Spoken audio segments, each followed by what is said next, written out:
Inside the Cold War, 6 American films from anxiety to protest. So this week's film is Strategic Air Command, 1955. I'm going to proceed by giving the historical and cultural background to the film. That's what I always do as a historian. And then discuss the filmmakers as people. And then I'll offer a commentary on the plot, especially on gender and hierarchy, and then discuss the troubling history of the real star of the film, which is the B-47 jet plane atomic bomber. It makes its first appearance halfway through the film, and there's a terms and concepts sheet available to aid folks in following along in the lecture. So, first, the historical and cultural background. In the early and the military background, too. In the early Cold War, Hollywood studios produced a series of films in direct partnership with the U.S. Air Force, intended to encourage public support for the Air Force and to discourage doubts about U.S. atomic policy. Strategic Air Command is one of those films. It was intended to glorify the U.S. Bomber Force. By 1955, that meant the Atomic Bomber Force, and to applaud the sacrifices made by airmen to, quote, keep the peace. It was made with the full cooperation of the head of the Strategic Air Command, namely General Curtis LeMay, and his bomber fleet. They had full access to these bombers. Time magazine called Strategic Air Command one soaring super colossal recruiting poster. In Los Angeles, a 5-minute promo for the film was shown in place of a canceled televised A-bomb test. That's right, the A-bomb explosions in southern Nevada in the mid-50s were visible at dawn in Los Angeles and were so frequent that they were called A-bomb sunrises. People would watch A-bomb sunrises from their roofs, atomic explosions as entertainment. It was situations like this that pushed Stanley Kramer to make On the Beach. Strategic Air Command is another example of Don't Look Up. A Strategic Air Command was filmed in VistaVision. This was a Paramount Studios process that competed with 20th Century Fox's CinemaScope. VistaVision emphasized the image's height as well as its width, yet without losing any sharpness of focus. It was a better widescreen process than CinemaScope, and some stunning films were made in VistaVision, including John Ford's great and visually magnificent Western, The Searchers. But in the end, VistaVision was too expensive a process, and it fell away. In Strategic Air Command, though, the results really are visually splendid, thanks to the amazing camera work of director Anthony Mann and his crew. But what makes Strategic Air Command especially interesting for our course, though, is that in spite of its ultra-patriotic ethos, it raises serious anxieties about the demands being made on airmen and their families. The human interest story in the film undermines the visual spectacle. In fact, undertones of doubt appeared in all the pro-SAC films, starting with Above and Beyond in 1952 with a tortured Captain Tibbets, played by Robert Taylor, commanding the Hiroshima bomber, and ending with another spectacular movie, A Gathering of Eagles, 1963, with Rock Hudson as the harsh commander of a Strategic Air Command wing of B-52 atomic bombers located just north of San Francisco, who nearly destroys his marriage through his obsessive devotion to running his command. The human and social strain of continual preparedness is a theme in all of these films. These films are not simple propaganda, not even Strategic Air Command, our film today. The human interest in Strategic Air Command concerns the stress on a marriage specifically caused by the forced recall of a veteran World War II pilot, that's Jimmy Stewart, to serve in SAC heavy bombers. He'd already sacrificed years of his lucrative baseball career during World War II. At first, he doesn't understand the necessity, and his wife, June Allison, becomes increasingly embittered at the situation and then embittered at her husband, who eventually accepts the situation. The human conflict in our film is based on the real world history of the Strategic Air Command. In the early period depicted in the movie, from 1948 to 1953 approximately, the Strategic Air Command was a troubled force. Combining the three heavy bomber Army air forces that had devastated Germany and Japan in World War II, SAC was developed as the Air Force's unified heavy bomber force when the Air Force in 1947 became an independent branch of the armed forces. SAC generals intended this heavy bomber force to deter the Soviet Union from attacking the United States and especially from attacking any of the U.S. allies in Europe. If they did, it would be a replay of World War II, with fleets of U.S. heavy bombers devastating Soviet land forces and Soviet cities. But because of rapid American demobilization after World War II, the Strategic Air Command in the late 40s was weak. It was low on planes and low on pilots. So our film is about the effort and sacrifice it took historically to build, or rather rebuild, the heavy bomber force to make it back into an effective weapon. I wish to underline that given the threatening international situation with confrontation with the Soviet Union, the speed of U.S. demobilization after 1945 is stunning. It's even contradictory, given the U.S. desire to contain the USSR. To give you some interesting statistics, by 1950, U.S. armed forces were only 1/10 the size they had been in 1945. The U.S. Army alone numbered 8 million soldiers in 1945, but was only 600,000 strong in July 1950 when the Korean War began, and they were mostly armed with obsolete World War II weapons. The Marines had sunk from 475,000 soldiers in 1945 to just 92,000 2 years later. The Strategic Air Command fits this demobilization pattern. In 1945, the three separate Army air forces that became the Unified Strategic Air Command numbered 1,800 heavy bombers. But by 1950, the Strategic Air Command had only 300 heavy bombers available, mostly World War II B-29s. This represented an 85% reduction in force. And while by 1950, many of these 300 planes carried A-bombs, many more still carried more conventional bombs. Meanwhile, in 1949, 1/3 of SAC had to be deactivated for lack of pilots. The pilot shortage was real, and it's the background to Dutch Holland being recalled to duty.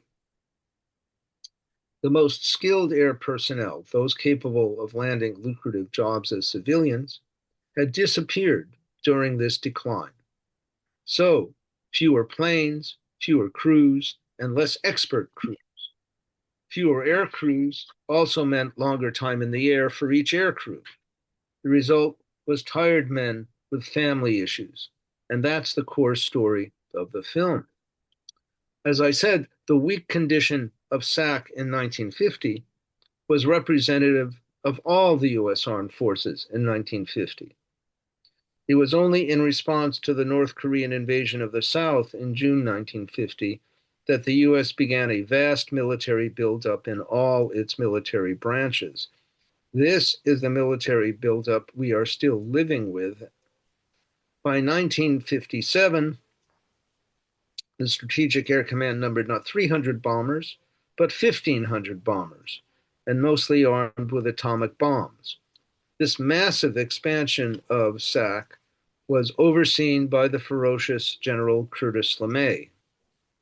LeMay had commanded the 1945 firebombing of Tokyo, which killed 100,000 people in a single night. cigar smoking, six-gun toting, A-bomb loving LeMay became a cartoon figure to liberals. In our film, the LeMay figure is the humorless, ruthless General Hawks, played by Frank Lovejoy. So now to the filmmakers. They're an interesting group of people. The film was directed by Anthony Mann. It starred Jimmy Stewart and June Allison. Anthony Mann had had a troubled childhood, abandoned by his parents in a religious commune. But he somehow overcame this, and by the mid-50s, he was a prominent Hollywood director. He and James Stewart had already made 4 pioneering dark westerns in a row before they turned to the Air Force. In these dark westerns, James Stewart plays an unpleasant, in all of them, he plays an unpleasant, driven, harsh personality, very different from the traditional Western hero. That's why these Anthony Mann, James Stewart westerns are called dark westerns. In Strategic Air Command, Stewart's Dutch Holland, beneath a folksy, amiable manner, is not that different. He's an obsessed, driven, and increasingly harsh personality. James Stewart had emerged as a movie star in the late 30s, doing some comedies, but also the most famous of his films as Mr. Smith Goes to Washington, 1939, where he played an idealistic senator. But James Stewart was a sincere patriot, and he was the first major Hollywood star to volunteer in World War II, and he piloted bombers throughout the war, a very dangerous occupation. He flied B-24s, which is a small plane. He earned decorations for bravery and rose to the rank of colonel. He was the real thing. He wasn't a fake like John Wayne was. He joined the Strategic Air Command Reserves after the war, just like Dutch Holland, and was in reality qualified to pilot the B-47s we see in our film. It's not an act. He retired a brigadier general. June Allison, Sally Holland in our film, had starred as James Stewart's perky, self-sacrificing wife in 2 previous films. She was a diminutive 5'1" to his tall and gangly 6'3". They were friends in real life, and they shared a political ideology. Both of them were extreme, right-wing, McCarthy-loving Republicans. The sharp difference between the politics of these people, the people who made Strategic Air Command in 1955, and the politics of the people who made On the Beach in 1959, the sharp difference is very striking. It shows how deep the political divide in Hollywood was in the late 1950s. As a teenager on the outskirts of the liberal part of that divide, I had no idea the other side even existed. But Jimmy Stewart's militarism was shocked by the death of his son in Vietnam in 1969. June Allison, real name Ella Geisman, looked a certain way, satisfied a certain market that wanted wholesome values in movies, and made the studios a lot of money in that wholesome values niche. That's how she was promoted, and that's why she was protected from bad press. What was the bad press? The bad press had to do with rumors of Wholesome June's constant sexual adventurousness. And I'm not going to tell you what that involved. Comments now on the plot of the film. The first type of plane we see in the film is the giant bomber, the B-36.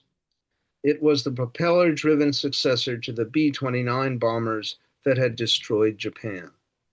The stunning-looking B-26, it's the biggest plane ever built for the U.S. Army, was the first plane designed to be an atomic bomber. And so its nickname was the Peacemaker. I guess there's nothing as peaceful as a dead man. It had an enormous range, 10,000 miles without refueling. That made it the first American bomber that could carry bombs, including atomic bombs, from bases inside the U.S. itself into the USSR. It was designed from the beginning not to need bases in Europe or Japan to strike the Russians. But it was slow. And in the late 40s, there were actually not enough of these big planes available to make SAC a credible weapon. I'm coming back to this point. Even in 1950, despite the movie, there were only 36 B 36s fully operational, that is, bomb ready, and some were still armed with conventional bombs. So, as impressive as the B 36 is, as a visually, there weren't enough of them in the opening, at least not in 1950. And then there's an expansion after Korea. In the opening scene of the film, Jimmy Stewart looks up in awe as a gargantuan B 36 passes overhead. Later, we get a tour of its impressive interior. But each big, beautiful B 36 required a crew of 10 or even 15 people, like the B 29 had. That huge crew created an enormous manpower strain. There were too few men, too few crews. More personnel were needed. Again, that's why Dutch Holland is drafted. It's a real story, and that's the theme of the film. And the first plane he pilots is a giant B 36. And Anthony Mann just loved that plane. The images of that plane flying across the sky was just amazing. It's a fabulous looking, weird plane. Uh, you'll forgive me if I say it looks quite a bit like a flying penis. Dutch is gradually converted to LeMay type Cold War ferocity. Excuse me, ferocity. More planes, faster planes, more capable planes. And yet there's no enemy in sight. In fact, no enemy is even named in the film. Not the Soviet Union, not Red China, not one. Dutch is therefore at first upset at having his post war baseball career interrupted by being recalled to duty in SAC. Where's the fire? He asked. I just don't see the necessity. This is crazy. I've done my share. But Dutch himself has no choice. He'd been called up from the reserves. He was in the Air Force Reserve, so he was called up that way, and he had no choice but to go. A few men try to convince him that SAC is necessary. We're the only thing that's keeping the peace. I should say, SAC made a film in 1949 introducing the B 36 to the American public for the first time. It had been secret up to then. And the name of that film was Target: Peace. So we're the only thing that's keeping the peace. That is, the threat of huge waves of American bombers is what keeps the USSR from invading Western Europe. You never know when the other fella might start something.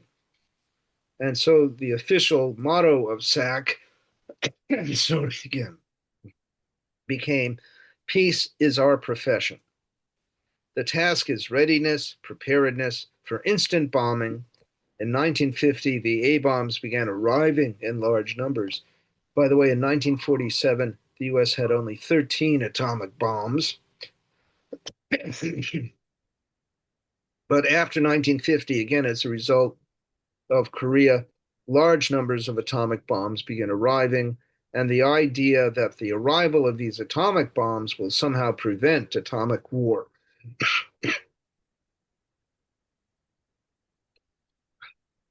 Dutch is confused, but he's not alone in his confusion. A fellow veteran says, I've been yanked back too. I did my share. We're not at war. But by the middle of the film, everyone has stopped complaining, except for one person, Dutch's wife, Sally. What changed their minds? Well, a clue lies in the long, loving shots of the huge, shiny B 36 bomber trailing six, sorry, trailing six ribbons of vapor trail across red sunsets and long blue skies. This may have been a bore to some people, uh, uh, but Mark, as Mark said, Not when you're 15 years old, it isn't. Dutch is seduced and challenged by all that military hardware.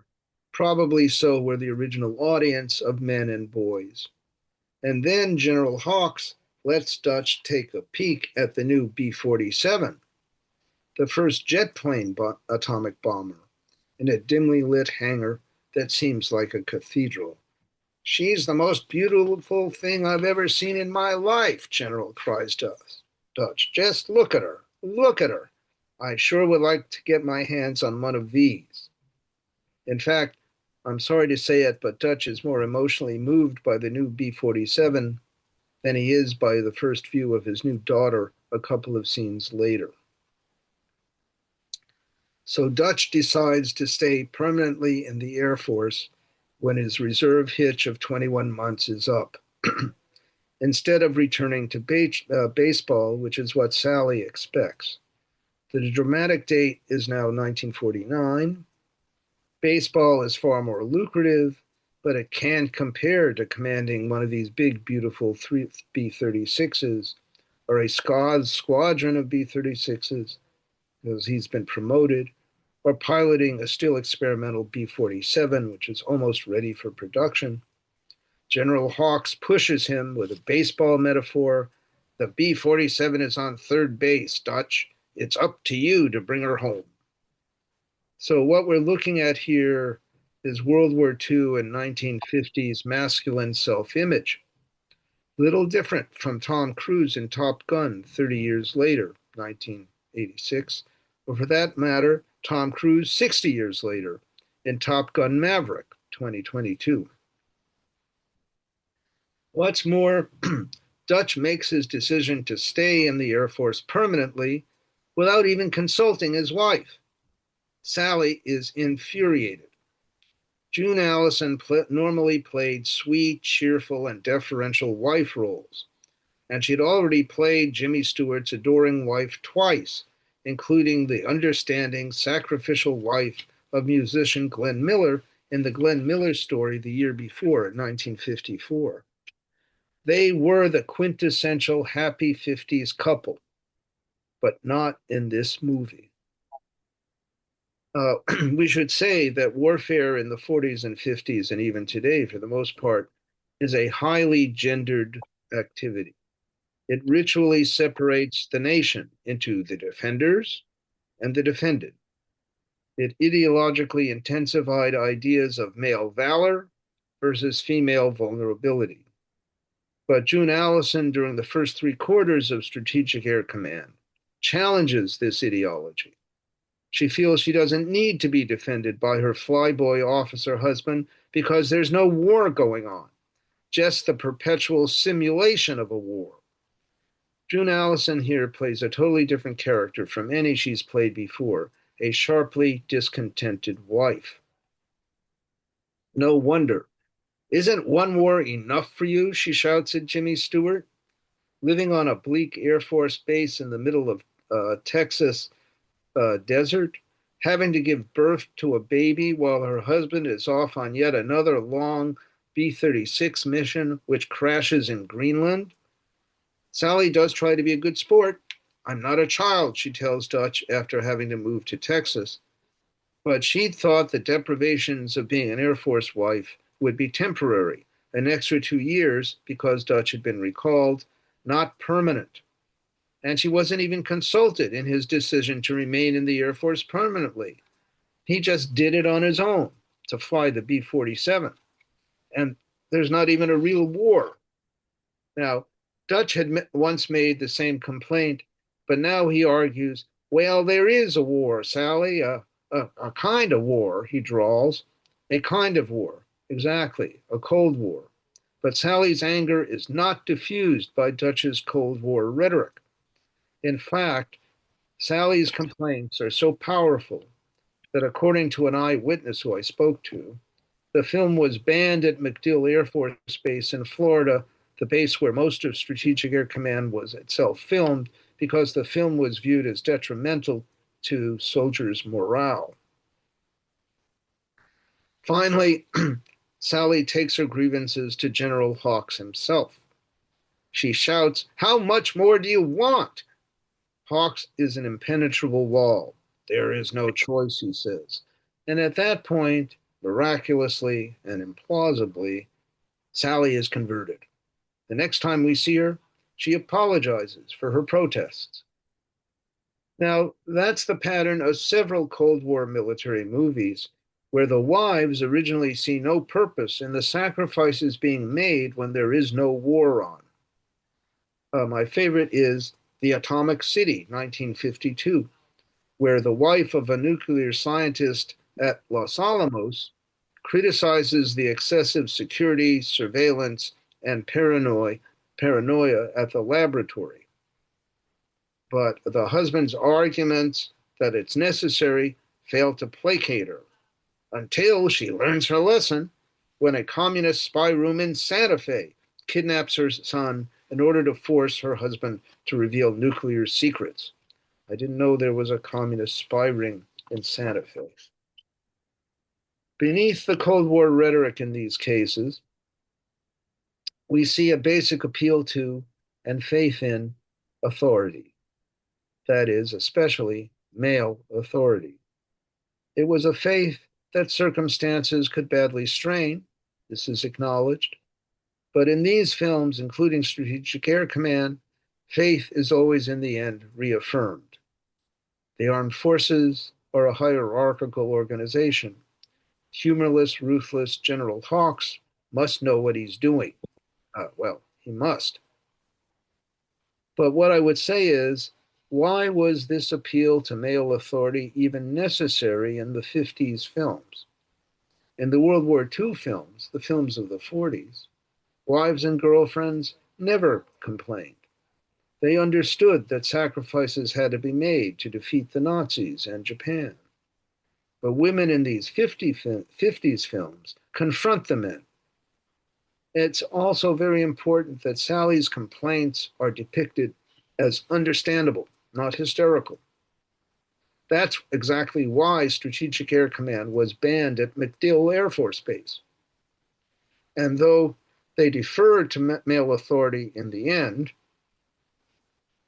in that sense, these assertive and unhappy military wives might be looking forward to the 60s feminist revolution or rebellion.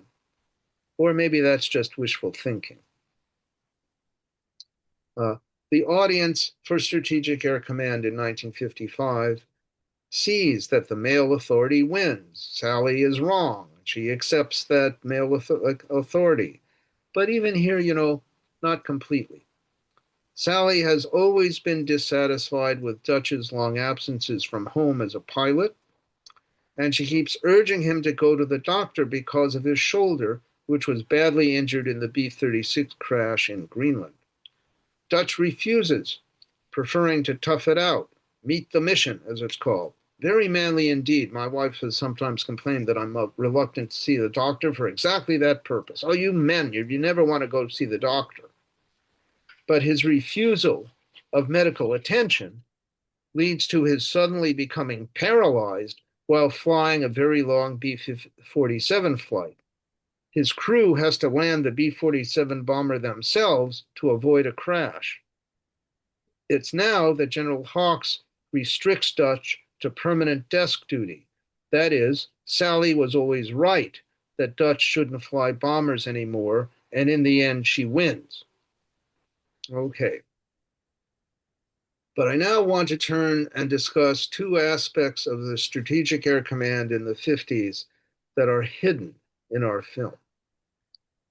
First, there's no discussion of the type of missions Dutch is flying or why those missions take so long.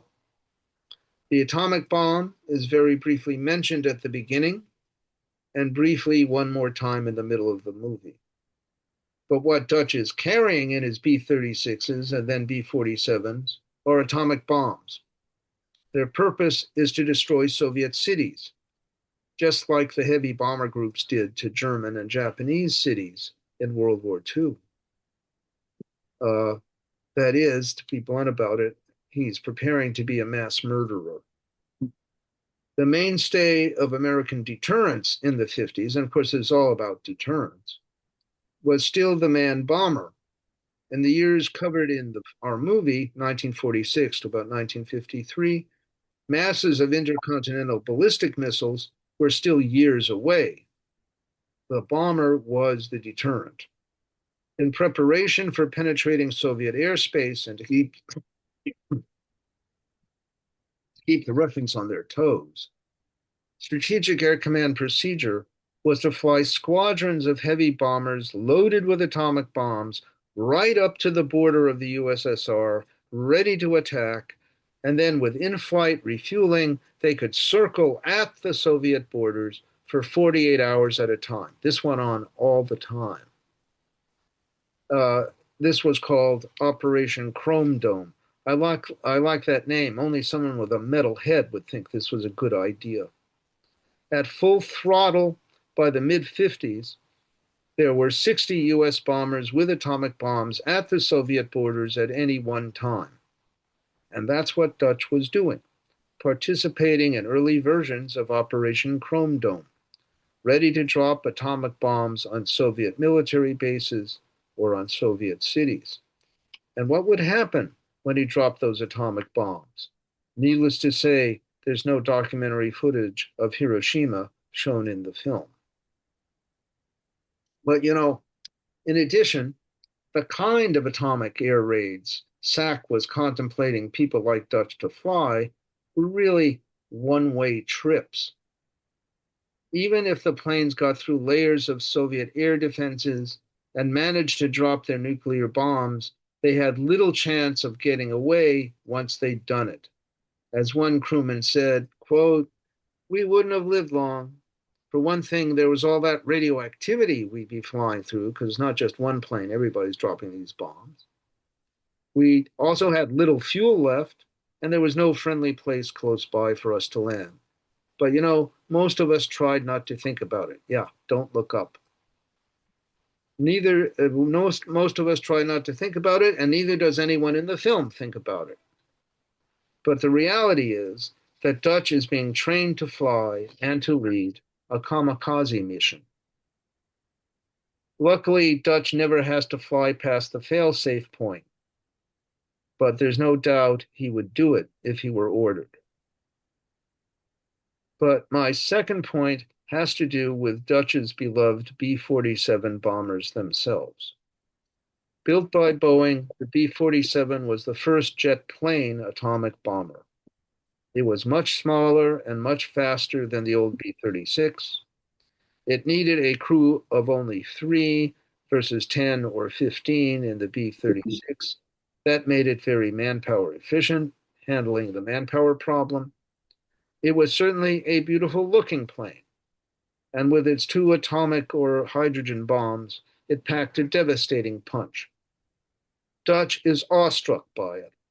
The last half of the film is one long advertisement for it. But however beautiful the B-47 looks in our 1955 Strategic Air Command film, it had a deadly secret. It was an extremely dangerous plane to fly. The number of B-47 accidents involving annihilation of both the plane and the crew was 203. Some men escaped, but by 1958, more than 400 aircrew had been killed in B-47s. That's a stunning figure, given that there were only 3 aircrew per plane.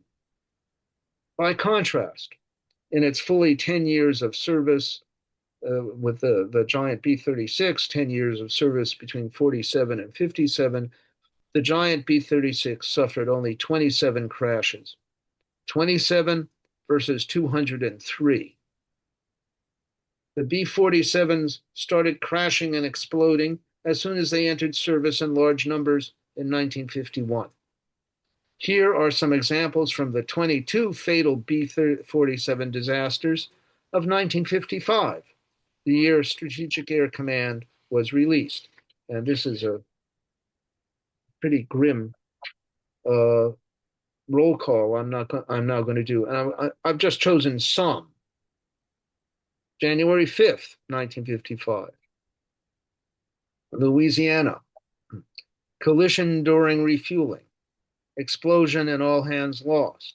January 6th, Oklahoma, barrel roll and exploded while landing, all hands lost.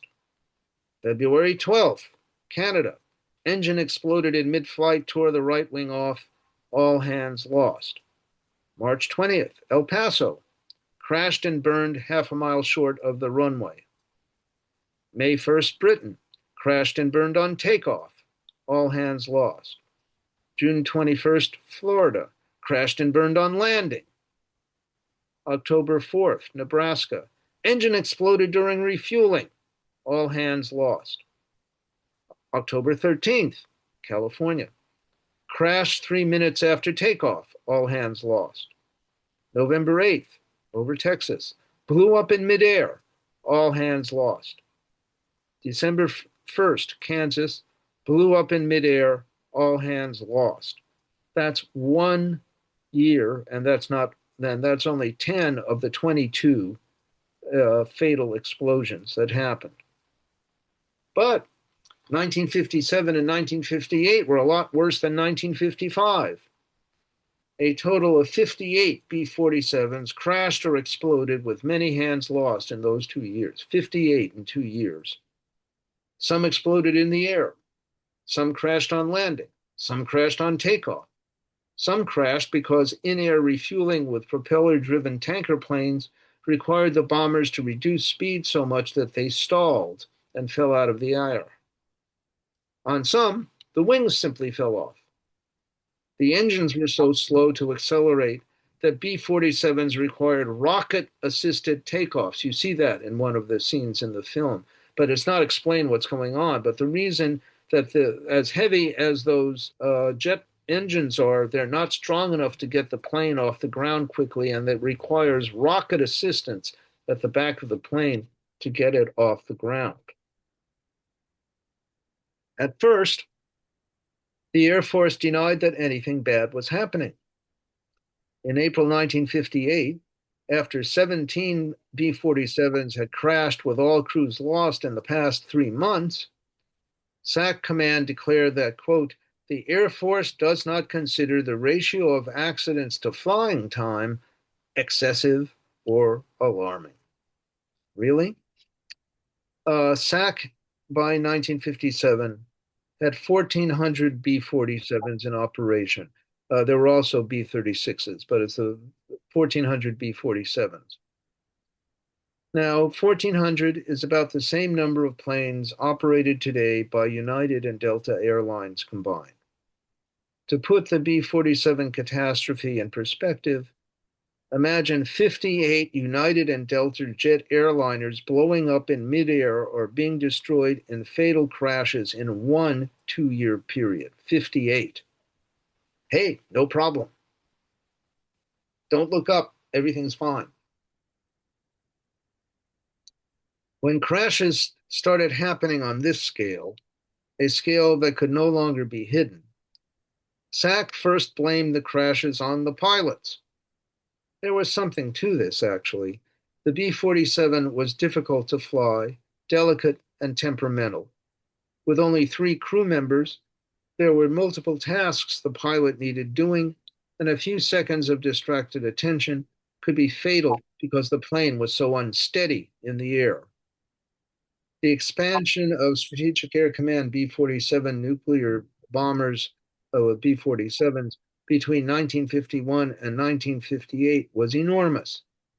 From 2 wings with 45 B-47s each, that's 90 planes, to 30 wings with 45 B-47s each, that's 1,400 planes, all done in 7 years.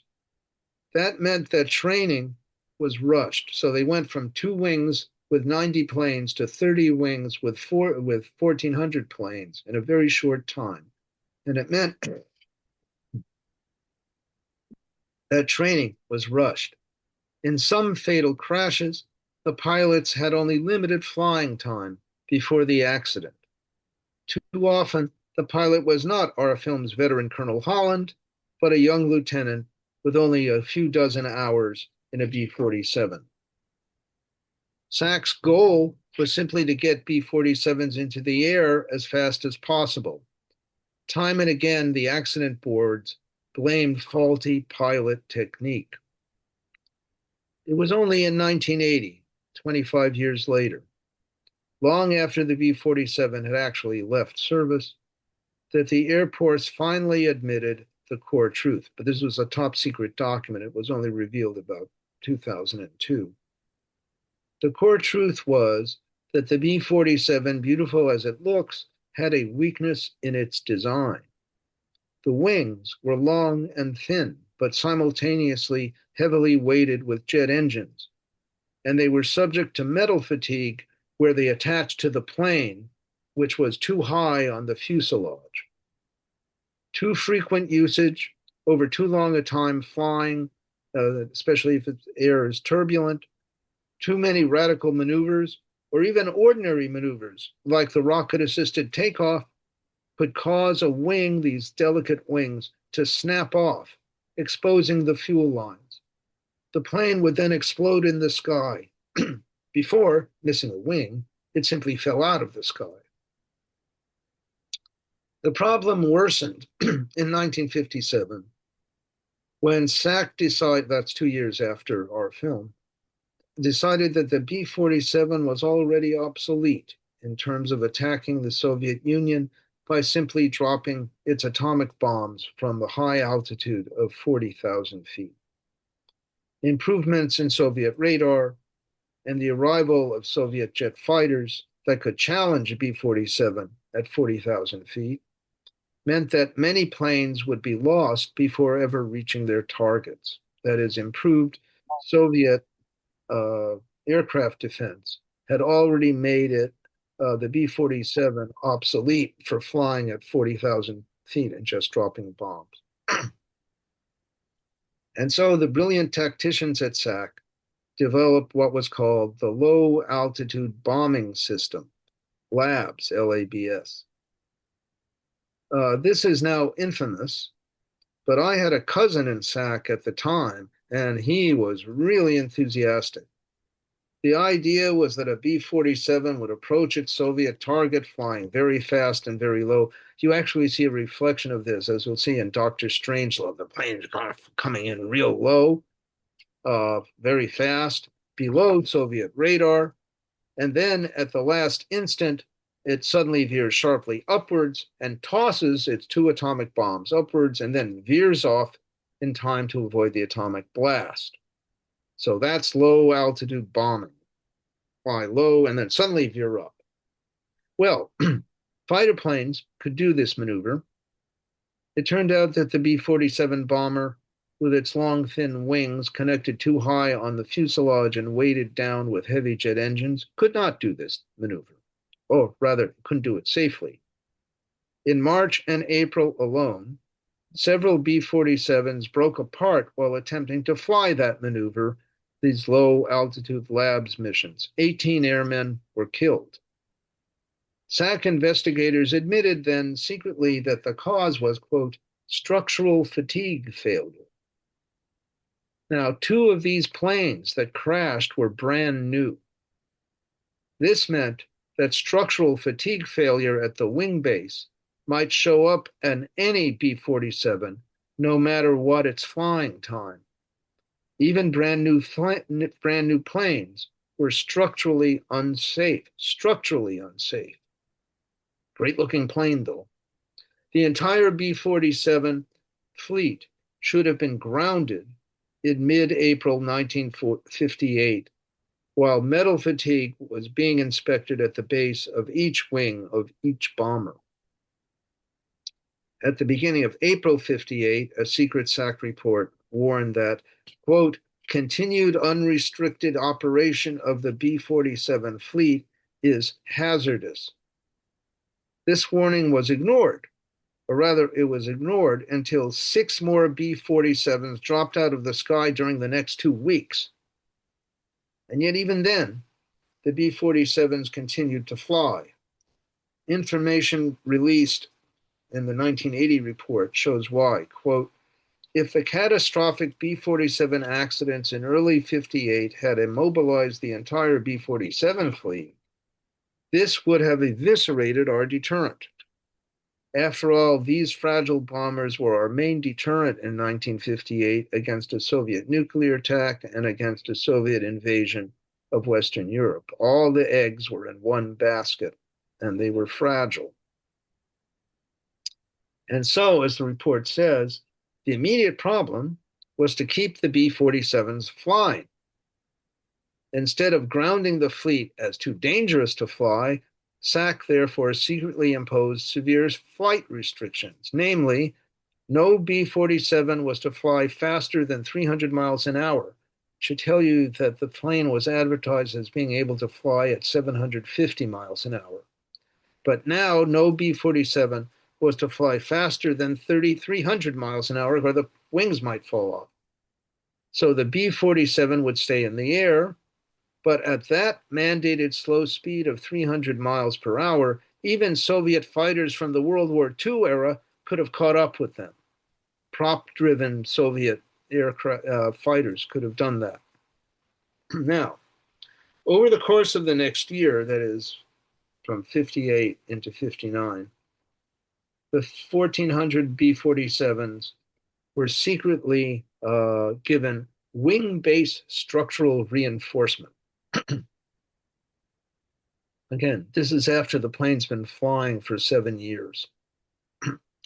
But even with this attempted fix, in 1959, after the wing-based structural reinforcement, there were still 17 lethal B-47 crashes or explosions in the air. Again, imagine if 17 jet airliners had crashed or exploded in a single year. The last B-47 to crash went down with all hands lost in 1965. But actually, I have to tell you, things could have been a lot worse because these planes were all carrying atomic bombs. The Air Force was, of course, always reluctant to acknowledge the presence of A-bombs in airplane accidents. But we now know that just between 1956 and 58, thermonuclear weapons were jettisoned or destroyed or lost in 8 separate B-47 accidents. 8. In some cases, the conventional high explosive charges designed to initiate critical mass. That's what you do. There's conventional explosion and then sets off the bomb.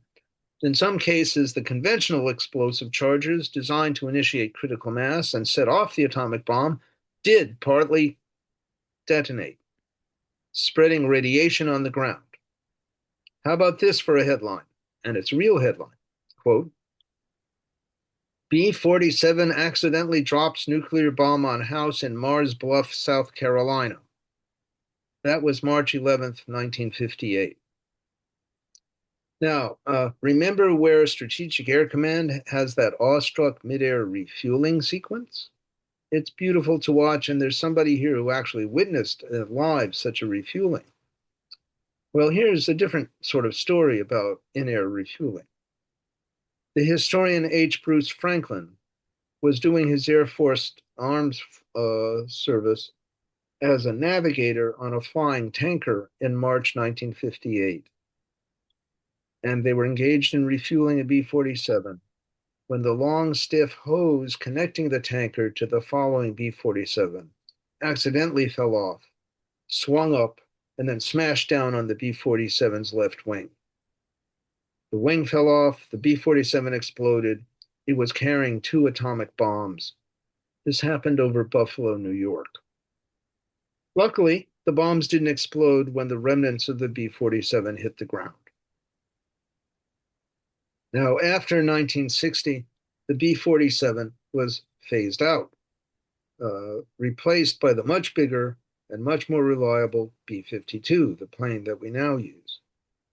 So that plane is still in use as the main U.S. heavy bomber 65 years later. It's had fewer accidents, but that doesn't mean no accidents, including one whopper of a nuclear accident, the 1966 Palomares, Spain event. A B-52 exploded during air refueling, and 3 hydrogen bombs hit the ground. Luckily, they didn't explode. That would have been a real setback to US-Spanish relations. But gouts of atomic fuel and plutonium spilled out all over the place where the plane crashed.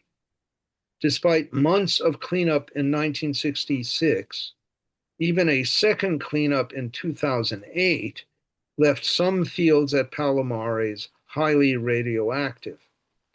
In 2018, so now we're talking 52 years after the crash, 50,000 cubic meters of Palomares soil was still so radioactive that the Spanish government demanded that it simply be carted off to the US. Now, Trump refused.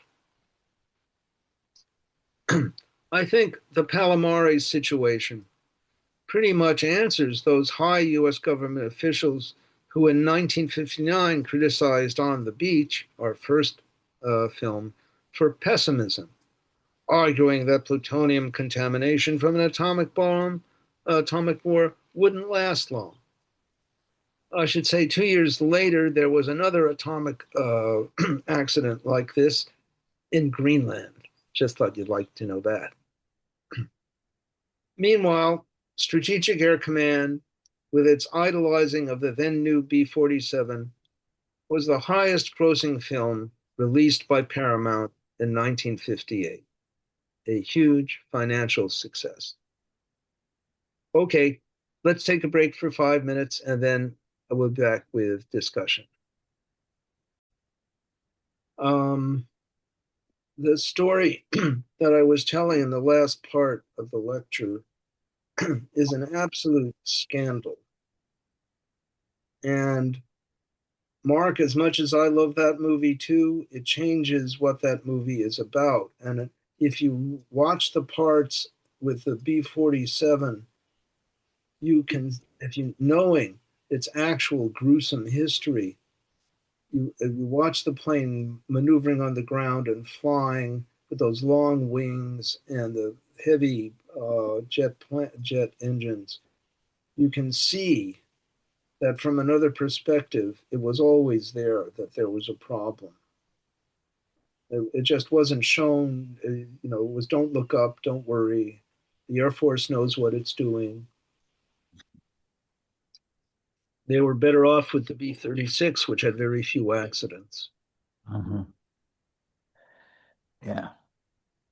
Well, I'm trying to remember how I was emerging in my understanding about stuff in life was evolving during the 50s.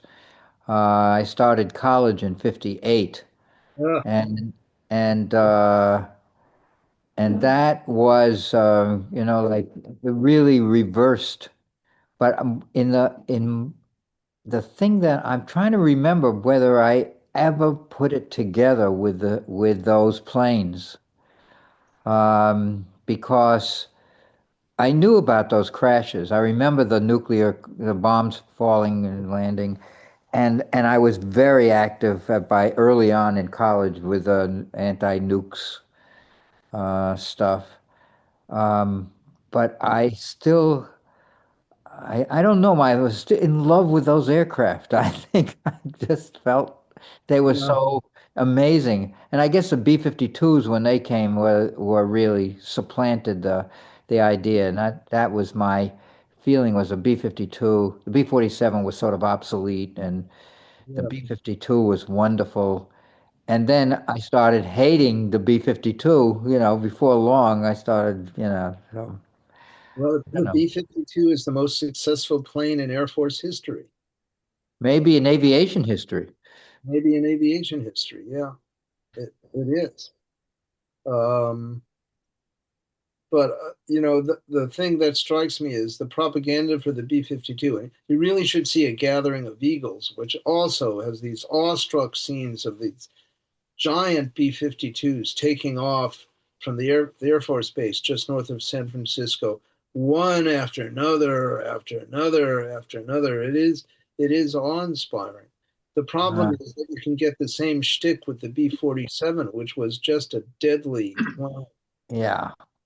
Yeah. Well, there is that one scene where they're taking off to go to Japan, Yeah, where they're all lined up to take off. right. Yeah. It's Yeah. fabulous. But and It was interesting. They did take off without that they, rocket thing, and you could see how difficult they were have to get acceleration into the air. They yeah, were not having altitude very easily. They were like the Piper Cubs. That's the way I thought about it. they were actually underpowered. Yeah. I mean, the very first time Dutch takes a B-47 up, it's rocket assisted, and that's Yeah. never explained. Right. But it really had it really gained altitude very rapidly with that rocket assist. Yeah. Yeah. But that was part of the problem with those fragile wings. You could gain altitude very rapidly, and then the wing would split off from the fuselage. Oh, Hey, Yeah, oh. yeah, I just wanted to follow on a comment you made about the recruiting nature of the film, because of course the part where he just totally ignores what his wife says is ah, just so horrific. But the other part of that it would appeal to every young man, every young boy in America, was the fact that he was giving up a Major League Baseball career. right.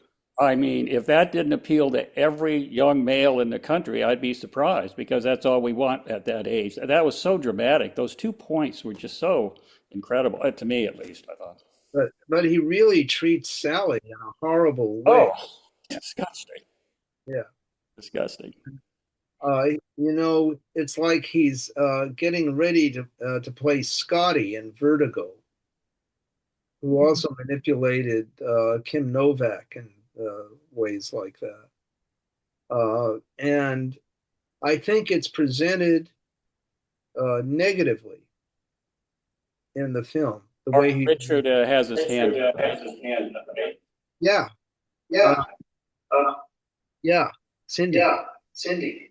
But to distract you males from your beautiful uh, phallic symbols, which I'm sitting here as a female psychologist watching this, and I saw it when it was in the theaters, and I was entranced. But this time, Yeah. those damn planes, and there was sweet little June Allison in her twin bed, which was part of the code, and you never see her pregnant, ever. No, 1 minute, oh, you're going to have a baby. He says it, not she. And then there's a baby. I mean, I got so furious every time I saw those planes. It was gorgeous. The photography was beautiful, but it just drove my female psychologist spirit nuts. Yeah. what did you think of Sally's outfit? Those outfits, Oh, like she yes. belonged to the and that again was the We're getting an echo.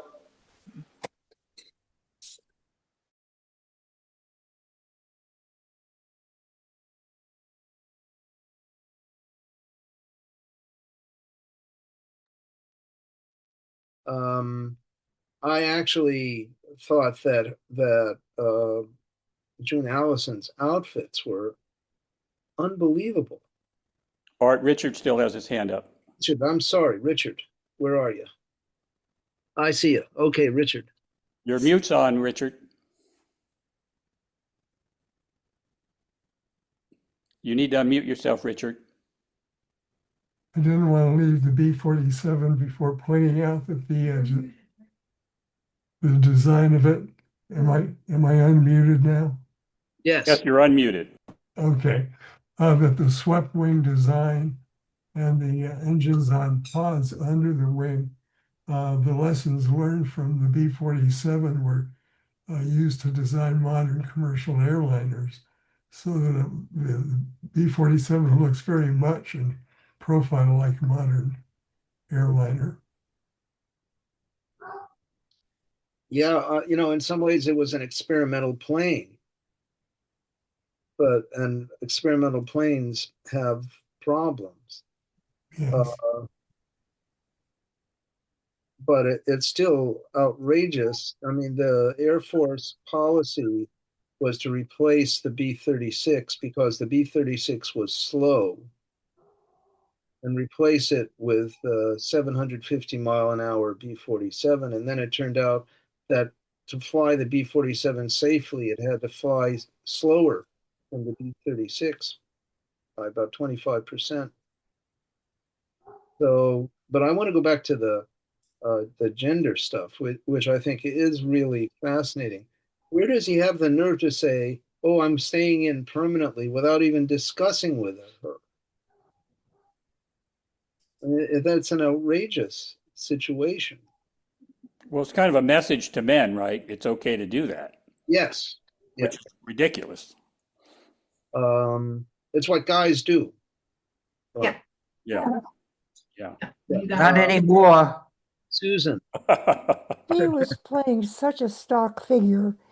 She and Doris Day played that same woman over and over and over. It wasn't just this film at all. no. I don't think it was that tiny waist, big skirt, feminine little thing. That film, that character turned up over and over and over again. Yep. And it made young women like me and others like me feel totally inadequate. It's no different from the tall, skinny Model. models that came along later.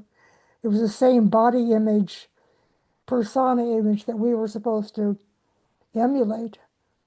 And it was an impossible standard. And I think the film was not different from any other in that respect. The fact that he just respected her was just one more branch of that same tree.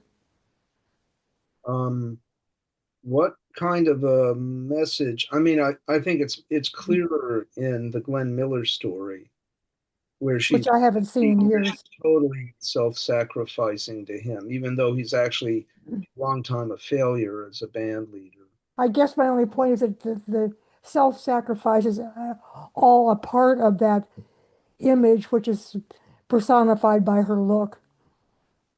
Impractical, It's perfect. personified by her look, which is a totally asexual look. Well, it's perfect. It's a picture kind of thing that ordinary women But couldn't live up to. about the film and the reason that it was banned at MacDill Air Force Base was precisely because, despite how she looks, she acts in the film in a very different way than she'd ever acted with Jimmy Stewart before.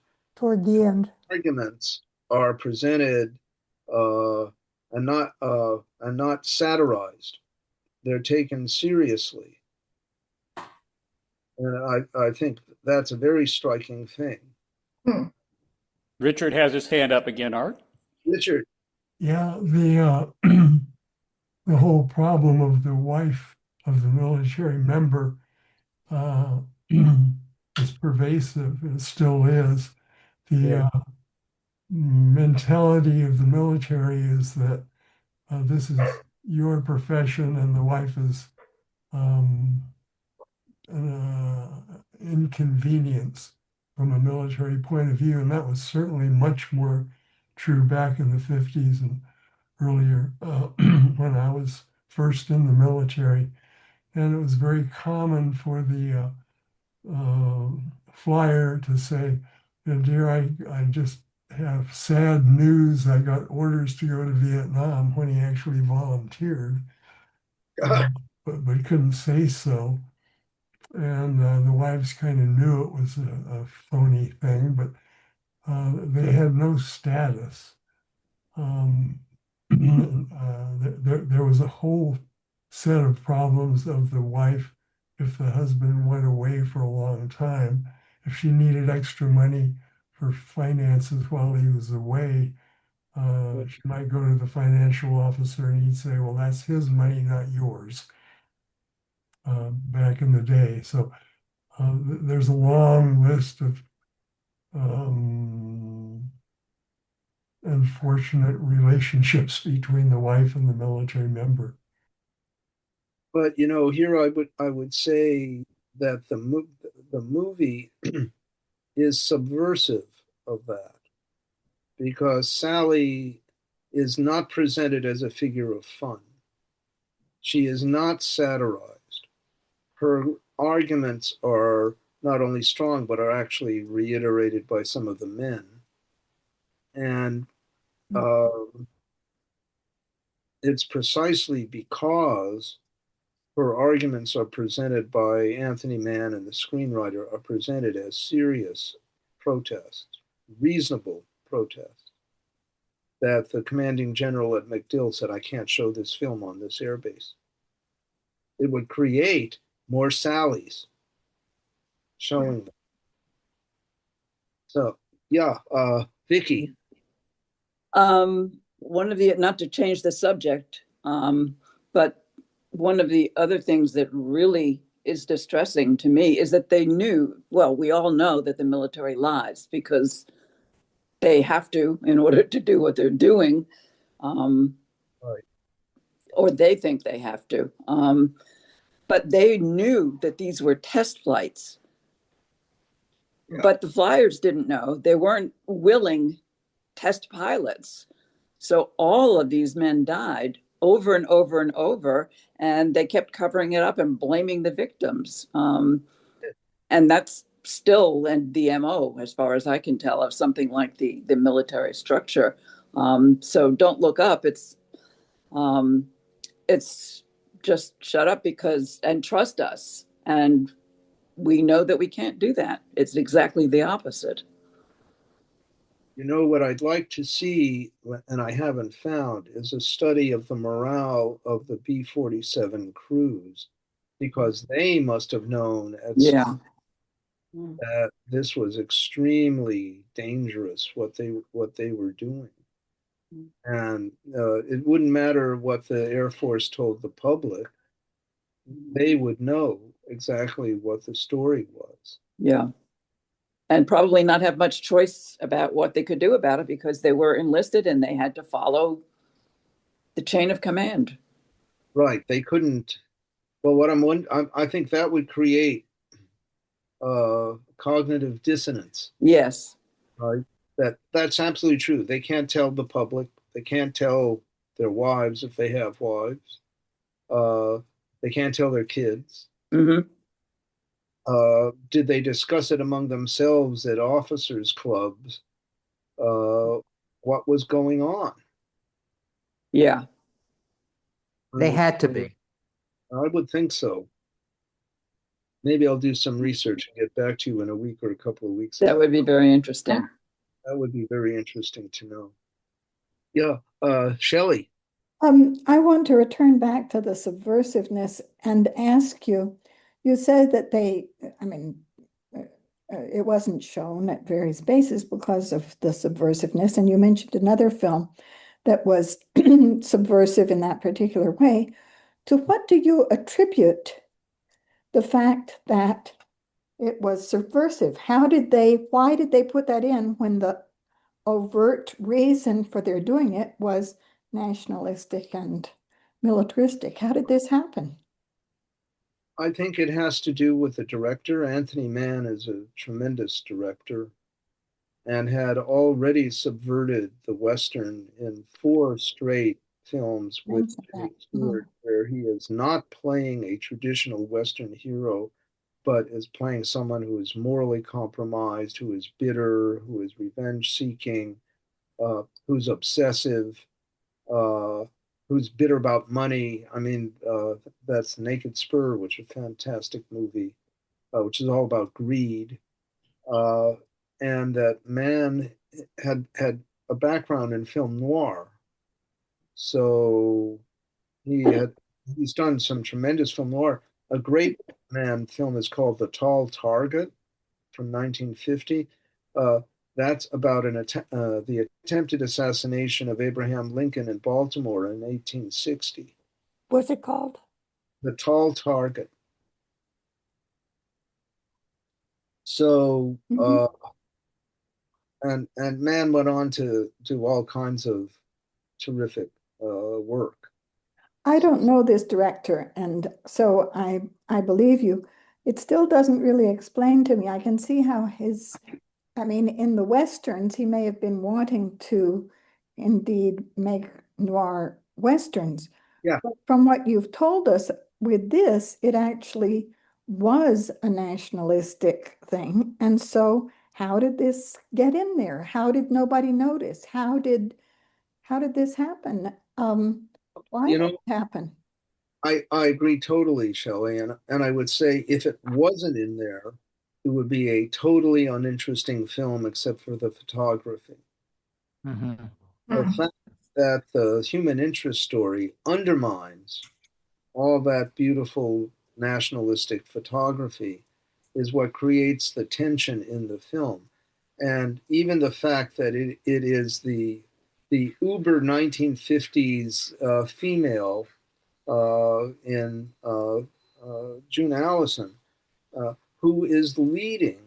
I mean, first of all, she starts by echoing some of the comments from the men, and then she's more aggressive with about it.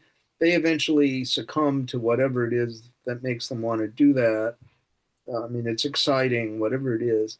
But she is actually the voice of reason in that part of the film. Yeah. And without it, I wouldn't have shown it. If it was just a propaganda film, I wouldn't have shown it. But what you have is what was intended, certainly by the Air Force, as a propaganda film to show off the B-36 and then the B-47. And what did June Allison and Jimmy Stewart think about that? Did they realize what was happening, or did they see it just as part of the drama for, as you say, tension, climax, resolution? Well, actors are actors, but June, it's so contrary to June Allison's screen persona. And I have to say, from everything that we know about her, much closer to her actual personality, Interesting. that may have been why she found it exciting, interesting to do.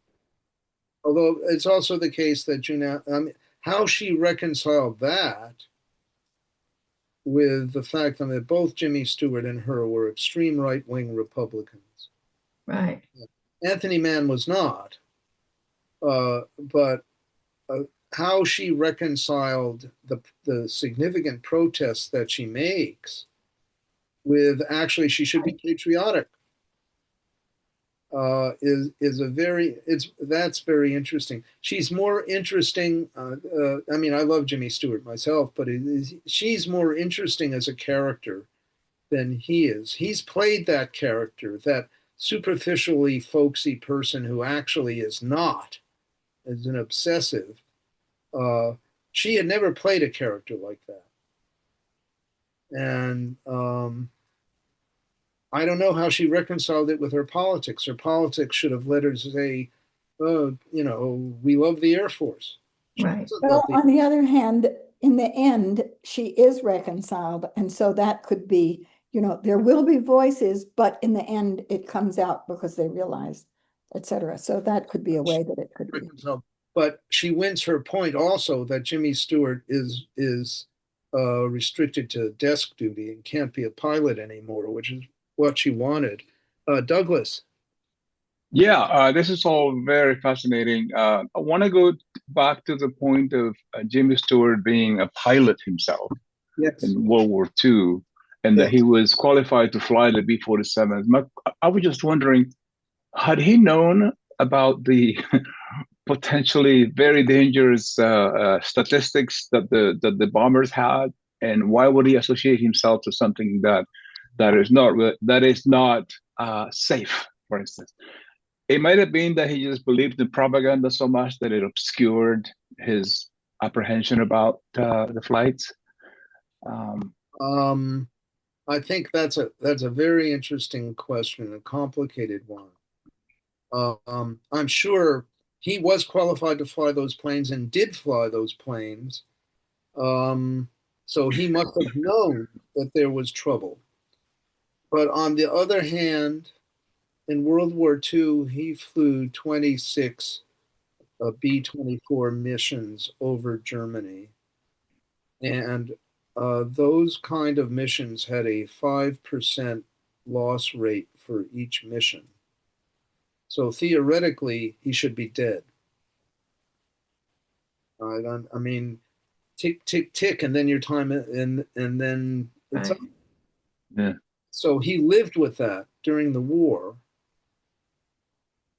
and maybe that uh, made him reconcile to the nature of how Mm. dangerous it was to fly these planes. But on the other hand, the B-36 was not a dangerous plane. So Mm. Richard. Unmute. Richard, you're muted. I was board certified in aviation medicine and then psychiatry. So the questions about how do pilots think and how do they work is pretty much in my wheelhouse. Tell us. Yeah. Um, and if there's a 50% mortality rate on a mission and there's two pilots taking off, one pilot will look at the other guy and say, it's too bad about him. Yeah. uh, you cannot get in the cockpit and go out on a high fatality mission with the sense that you're going to be dead soon. So there's a whole mental set that you fly with Uh, that gets you through the mission, and it's a learned skill. Do you think it's actually that maybe the pilots we're talking about didn't talk much about uh, all those crashes because it would not be macho to talk about them? They probably talked about it, but didn't feel like they were going to be affected by it. Right. Yeah, but it won't happen to me. Right. Yeah, yeah, yeah. And do you think so? What you're saying is you needed to have that attitude to get into the cockpit. Absolutely so. I worked with one, for example, one prisoner, the Vietnamese American pilot, that he was flying a fighter, and the job of the guy in the back was to tell him when a missile was coming up. Yeah. And the guy in the back would say, get ready to brake right, ready now. And then the pilot takes evasive maneuver and the missile goes by. Well, the pilot was confident that he wasn't going to get shot down, and he got shot down. So he spent 7 years as a prisoner with his buddy who had told him to evade, and he did not evade.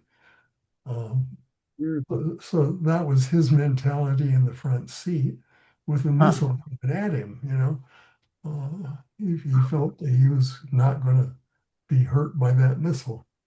It's an so odd mentality. Mark.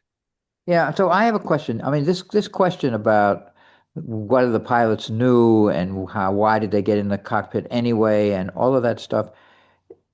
That's fine. And what about people who were like on D-Day? Did they, when they were sailing into the landing at Normandy, didn't they knew that there was a very high likelihood that they were going to be up, the armaments that were against them from the Germans was enormous and there was going to be high mortalities. So they must have known, right? That was part of the deal. It was for all of these services. You go into and you do your duty. Yeah. I mean, my father was in the Marines, 5th Marine Division on Iwo Jima, and they knew going in what it was going to be. Right, right. But there's a photograph of him in the 5th Marine Division commemorative book, and there he is sitting on a Jeep holding a Tommy gun. So that was that kind of image, I guess, sustained them. Although, in fact, he was terribly damaged by it. His unit suffered 50% death and wounded. Yeah, that's what I mean. They all knew that that was likely. Mm-hmm. So this has to do with the nature of that generation of males. And they grew up playing guns and arrows. Well, I think it's the nature of war. I mean, actually, I think you could go back to the Middle Ages, and they ran into each other with spears, and I mean, didn't they knew that they were going to die, that was the deal. People didn't come back from those battles. and they saw their brothers or their family or their neighbors or whatever it was just routine. The ancients said that when you go to the battle, you enter the arena of Tyche. Tyche is fortune or chance. Yeah, Fate. that's right. Yeah, Douglas. Yeah, different topic. I wanted to ask you about, you made a comment that Jimmy Stewart was a real deal and John Wayne was a fake. This may require another lecture on itself, but can you tell us more about it? Yes, so John Wayne never served in World War II because he already had 4 kids. And John Ford, who was the director, volunteered with the OSS that became the CIA in 1941, and he was already 50. And he never forgave Wayne for not really serving. And often, I mean, Ford was could be a sadistic person on the set, and he frequently rode Wayne. Good. For, Ford himself was wounded at Midway, badly wounded in his left arm, and constantly bothered him. He was filming the Japanese attack. That's what he did. He was also at D-Day. He managed to do that also. So he was someone who had actually seen the war, and Wayne had not. And I mentioned this back in November 1950. He and George Stevens and William Wyler, who had seen the war, were the people who opposed Wayne. Well, Wayne was not a director yet, but opposed C.B. DeMille's attempt to purge the Directors Guild, the Film Directors Guild of lefties.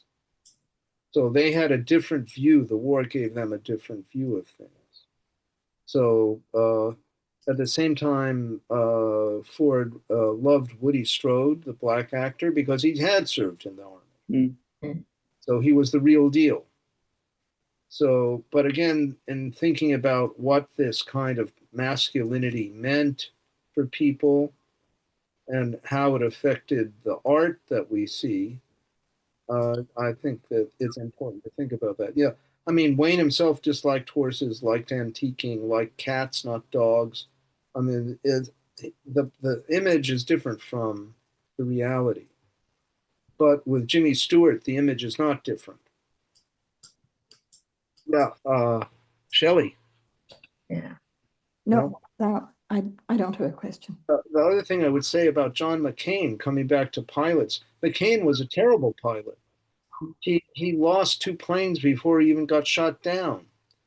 So lost 2 planes in training. So the question is, how did he get back in the cockpit? Yeah. You know, and the other thing I would say, thinking again about 40s women as they appear in films versus these 50s women in these so-called patriotic films, they are actually resistant to what's going on, while in the 40s film, they're not. The women in the 40s films, they all accept that it's necessary.